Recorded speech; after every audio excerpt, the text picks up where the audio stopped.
forces are variable. This is a variable force because it will depend on extension. So as per work energy theorem, work done by weight plus work done by restoring force in the spring is equal to change in kinetic energy. Change in kinetic energy is zero because initially it was released suddenly from rest and now it is at the instant of maximum extension it is at rest. At the instant of maximum extension it is at rest. The block is at rest. So half m v square minus u square. V is 0, u is 0. So therefore, now work done by gravity, work done by conservative forces is equal to loss in the potential energy. This was clearly explained to you. When system does work, its potential energy will lose.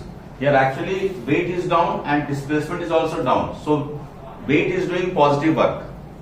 Force of gravity is doing positive work. So work done by the gravity is mg into displacement. Displacement is xm. Whereas spring forces are doing negative work because spring opposes the expansion. So spring forces are up, displacement is down. Work done by the spring forces is minus half k into x max square. You know this.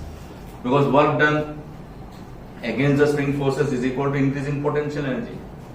So increase in potential energy is half k xm square and work is done against the spring forces. So minus we have taken. So finally when you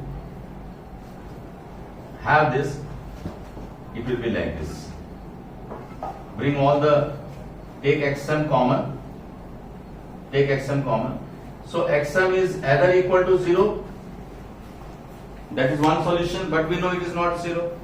See, the product of two quantities 0 means either this should be 0 or this should be 0. Since initial extension is not 0, so therefore the only other possibility is mg minus kxm is equal by 2 equal to 0.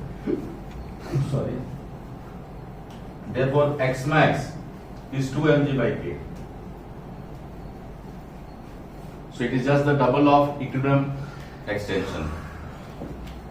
This is the extension in the spring when the block is in equilibrium. But this is the maximum extension. Remember, the block is not in equilibrium. Why? Because restoring force is 2 mg. As you can see, when you put restoring force equal to k into xm, when you put xm equal to this, k gets cancelled, restoring force is 2 mg, whereas weight is only mg. So there is a net unbalanced force of mg, 2 mg minus mg. Therefore,